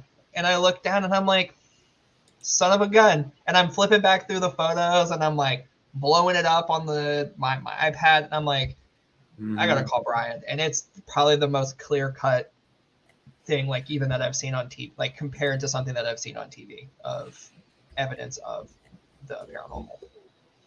Right, Yeah. and I'd really like to just bounce off that exact same photo because, as far as what piqued my curiosity into the whole paranormal field was my parents in their first apartment when I was, very young, under the age of one, around the age of one. I had toys and things that they said that were being played with and this and that, but they said they saw clear as day. They saw something run across their living room, and for me, I was just like, just this whole time I've just thought like, no, like maybe you've heard things, but nobody's ever seen anything. Like that's not real. But I've seen that photograph, and I can say with absolute utmost certainty, there is without a doubt there is some spirit that has been captured on that photograph. I'm trying to find it. I texted it to you. It's just Well, no, like I might be able to find it. Let me see. yeah. It's I know it's. Oh wait, I think it's. No, that's not it. Yeah, it's wild. Let me see if I can find it because it's in the Google. Oh, here it is. Yeah, I got it. And here's the other thing that really brings it into perspective. All of those experiences that I really had where I felt like something was definitely going on, it was all next to that mirror room. And where that picture is taken, it's right across. next. Yeah, it's right next to that room. Yeah, it's just the craziest thing is like, I mean, it was cold. So like you're seeing your breath and you're like, okay, maybe like your mind is like, okay, maybe someone took a breath and it's like manifesting in front of the camera. It's like, how can you take a breath and it manifests 15 feet down the hallway and it looks like a person walking down the stairs? Yeah, so here it is because you got to make sure you take at least 2 photos, everyone. You know what I'm saying? So here's a regular one, and then here, you could see in the top left, you could see almost like those legs, and even like almost, I would say like an invisible body there, but like you can see the head figure. But like going back and forth, like this is A. I feel like someone from like an eye doctor's place here, because this is the Number before. 1, number 2. Yeah, this is 2. Yeah, 1. And you've got 2. 1, 2. And boy, are they not just like seconds in between. And if it is breath, it's so weird that it's somehow shot all the way down there. Like it's just so strange. It's like 15 feet. Like that's maybe even more. That's such a long distance away. And the fact that there's a stairwell that when Austin was giving us the tour, like you can feel the divots of all the students like walking down those stairs. Yeah, that's what he said. Over the years that it was a school, like it's just like everything all together. It just makes it that much more believable. If someone's able to debunk it, like I'd love to hear the reasoning why, but I will stand by it that there's something in that photo, 100%. 100%. It's really strange. And Seth, to your point, just because like it's almost like walking away from that portal room, like it just went into that portal room, said, "Seth, come here, come back, welcome back, Seth," and then it just walked away. Like it's just, there's no way it's just coincidental that it just happened to be directly across where that door is open, directly across from that room with the mirror. There's just, I don't know. You couldn't convince me otherwise. Yeah, it's insane. We have a last segment of this podcast. It's called Paranormal Over Under.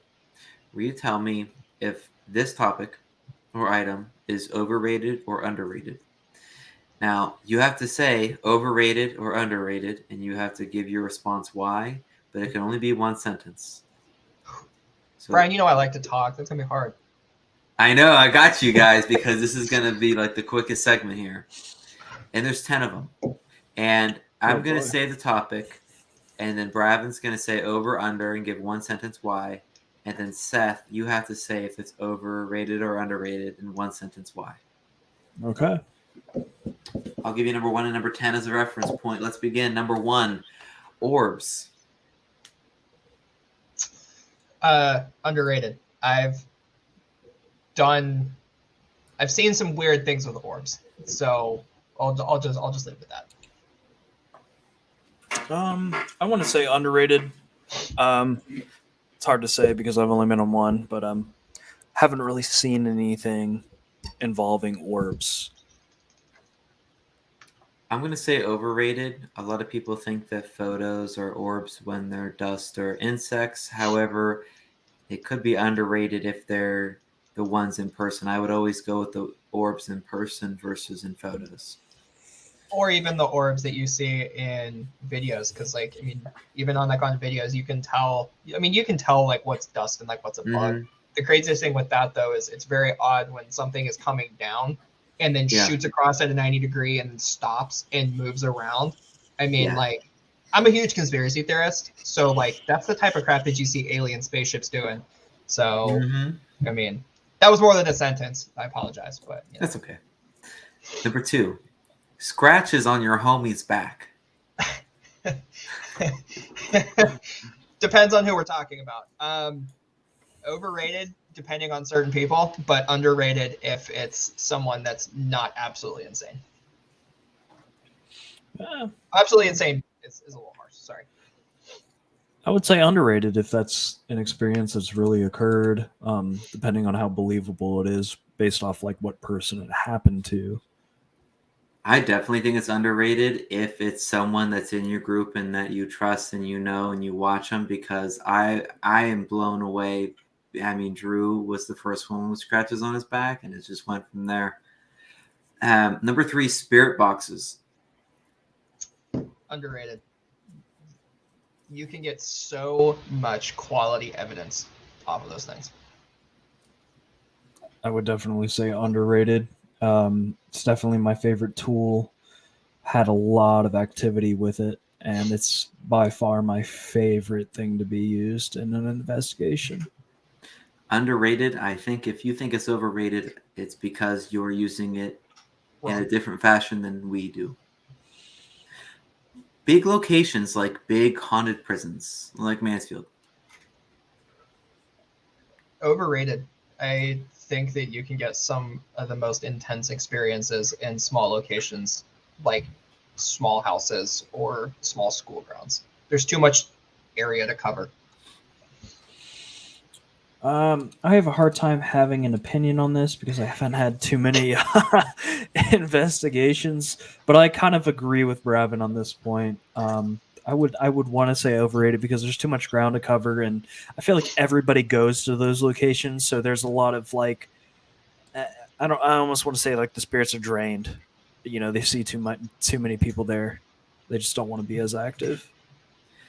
Yeah, the activity is overrated, but the spectacle is underrated because a lot of people think that it's over investigated, this, that. But if you're taking new people and you're taking just people, those are some of the coolest memories, traveling to a different state and going to these big, cool places. But in terms of the activity, definitely overrated.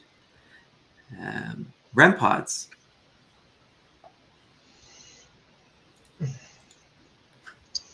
I'm going to say underrated.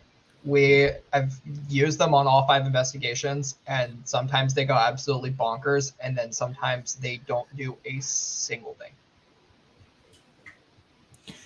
I'll say underrated. My first investigation, I walked past one, and it went off, and I was nowhere near it when it went off. Tried walking past it again, didn't go off. And I've seen them on like, TV shows and whatever, and people say, oh, it's just, somebody was near it or whatever. And I don't know. I'm a believer in them. Yeah, definitely underrated for me. REM pods, when you have a large sample size of investigations, you can see the difference between when it doesn't go off at all and when it's actually going off. So that's the big difference. The Haunted funeral mirrors. home, the funeral home was wild like that. I mean, we were getting a ton of activity with the REM pod during Nunnery 3, and then it was going off like crazy. And this one, we put it in a closet and we put it in the hallway while we were sleeping, and it never didn't go off for hours. Yeah, people don't have the statistics behind it. Haunted mirrors. Underrated. They're weird. 100%. They're weird. Underrated. I say that from personal experience. I've seen the craziest things out of my 2 investigations with mirrors, so I'm all aboard. Underrated. Underrated, and I think more locations need haunted mirrors and haunted dolls. Can we just bring mirrors with us? Good. Austin, can we borrow the mirror from the middle school and we'll just take it with us? Bravin will buy it, but like someone's got to house it, and since Bravin has the cameras and I have Barb set, it's going in my living room. It's got to go in your living room, dude. On the ceiling. On the ceiling. Oh my gosh! Speaking of craziness, solo runs. Underrated. I think you can get a lot of. I mean, you were telling a story. This is gonna be longer than a sentence. You were telling a story about your friend that at the Bisman building that was there for 3 minutes by himself and had some crazy experiences. You can have things that happen, but then you can also have nothing can happen. I would definitely say underrated. I think there's a lot of things that can happen when you're out on your own versus when you're in a group. I feel like spirits communicate more when there's just one individual to talk to versus a group. Underrated. Solo runs are something that you definitely need to be introducing into your teams for sure. Number 7, dowsing rods. I'm gonna say overrated. I don't really understand the purpose of them, and you never really see them. So I'm gonna say that they're overrated.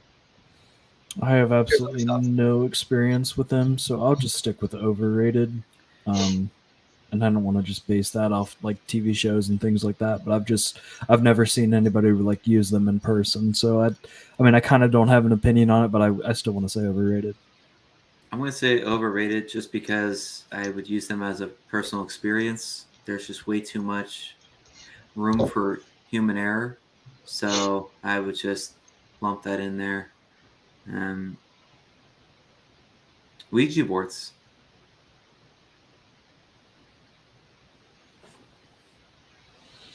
I don't know, because I don't mess with those at all.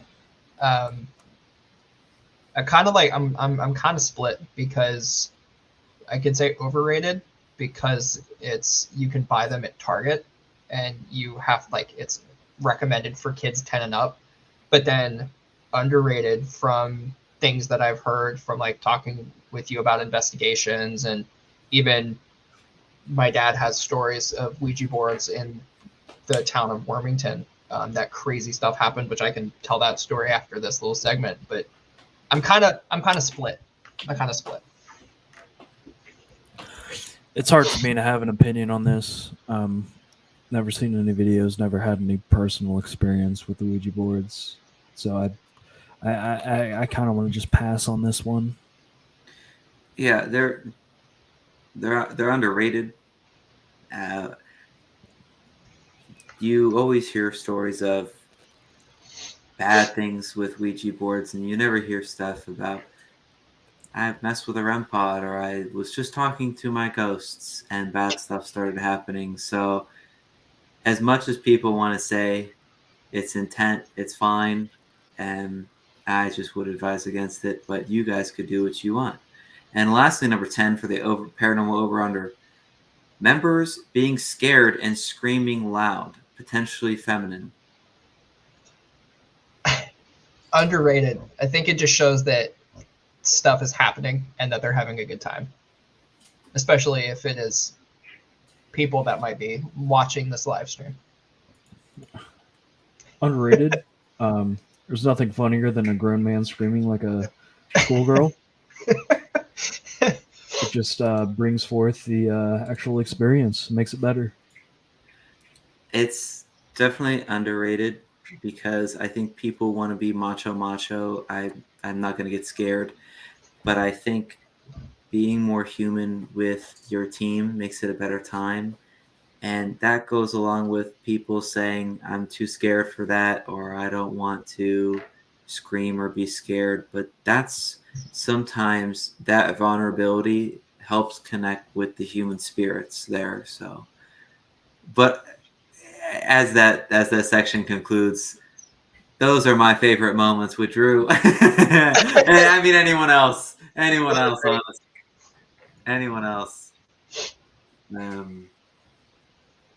This is like the last 10 minutes of the show, where normally we like ask our guests to plug themselves, like where can we find you, this is that. But most of the content that's going to be given via YouTube, Paranormal Wise, is on the Your Paranormal channel. What other, like, what do you two want to do in terms of, besides just investigating?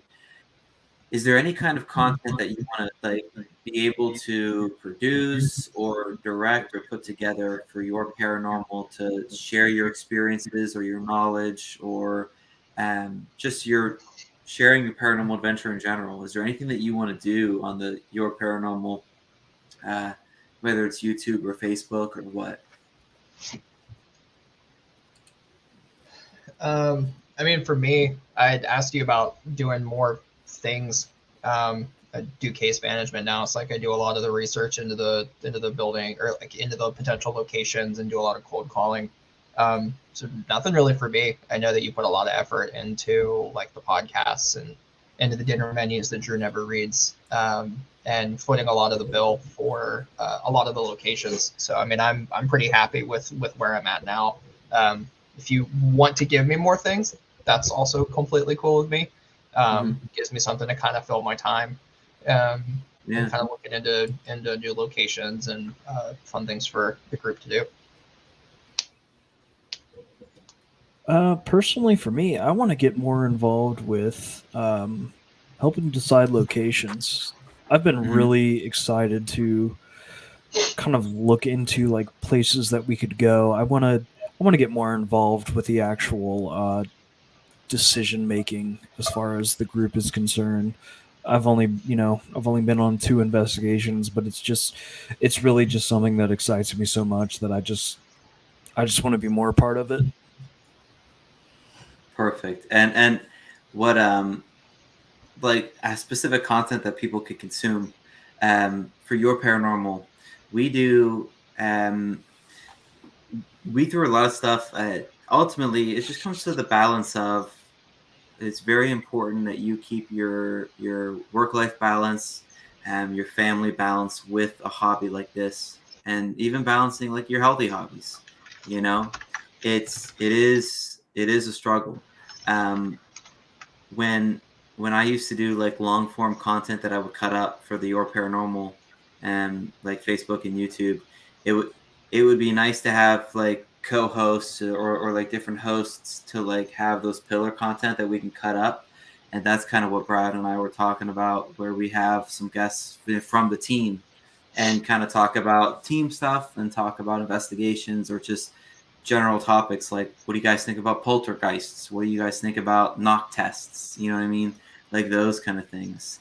The other big pillar was like Scary Game Saturdays. I mean, check this out. First off, Scary Game Saturday 28, it was me and Sean, and we were playing like Emily Wants to Play Too. Those kind of things where it's real ghost hunters play real scary games. What do you got, Bravin? So, quick side note. I was super skeptical about those games. Super skeptical. I was like, how can a grown-ass man a grown man. Uh-huh. Because I've watched you guys do the reactions, and you guys are freaking out. And I've seen it on YouTube. My heart rate has never been so high. My palms were sweating when we were playing. What game were we playing? It was you had to search for the clues in the house and in the school. Phasmophobia. Yes, and your Apple Watch yelled at you and said that you need to stop exercising so hard because your heart rate was so high. It's the headphones, the sounds, everything. The fact, yes, there it is. I need a better photo. That side profile sucks, Brian. But those What do you games, mean the side photo? that side profile. My hair looks all like crap, and I need it. I need like a tank top shirt like you're wearing, so that like we can. That. So I don't know if Seth's really gone into this. So like your paranormal does like the Scary Game Saturdays and the Scary Game Championship. So the championship is like games that take like an hour plus, like 1 to 10 hours to beat, cut up, a lot more production. So that's the Scary Game Championship. The Scary Game Saturdays are just like those one-off games. You know what I mean? That like might be under an hour. We play those and we post them on Saturday, and that's just like the big lesson here for everyone listening is like life gets in the way, work and family get in the way of like staying consistent. And it would be cool like if like you guys or other members would want to do like one content where it's like a smaller version of this podcast, but like 30 to 60 minutes, so we can cut up the content, make videos, and post them out, whether it's Paranormal 101 or it's just anything in general. Yeah. But then Scary Game Saturdays, like in person, are so much better. The only reason why Bravin gets scared was because I scream, and then that scares him. I shake him. You got both your hands on my shoulder, and something happens, and you shake me. Oh, it's hilarious. Me crap myself. Oh, it's hilarious. I think we're on number like 41. This was 40, and there's a huge jump between this and this was John and I playing like Flicker of Hope. You know, those kind of moments where we're either sharing our experiences or we're teaching using what we do on investigations, or even just real ghost hunters play real scary games.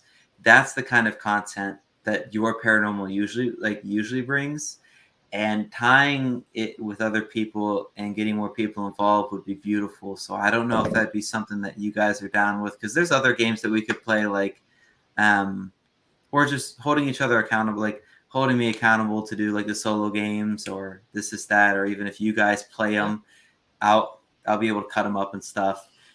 And then those long form quote unquote podcasts, that would be fun too. Yeah. But that's the kind of stuff, getting you guys more out in the open for your paranormals content, that would be beautiful. Well, I mean, you and I have been talking about doing podcasts. I mean, we could even dive into like some additional conspiracy theories, maybe not necessarily paranormal related, but it kind of falls under, because I feel like it's all kind of connected. Absolutely. So, and I mean, I'm a huge conspiracy theorist. I could talk for hours about conspiracy theories. I think this stuff would be fun. But you guys don't have anything that's like personal, like through like the paranormal. It's just like your paranormal stuff. No, I don't think so. No, not right now. I can probably think of some stuff, but I think it's all great stuff. Lots of fun. I'm happy to be a part of it. Cool. Let me I'll post the link here. This is where you could see some of your paranormal content on YouTube, and I'll post the link for the Facebook. We are actually putting so much effort into those photos, having Becca do the photos and everything. You guys are going to be stars. Memes and everything are going to start back up because Becca's been on it like crazy. There's actually so many memes and photos that you can go back and look.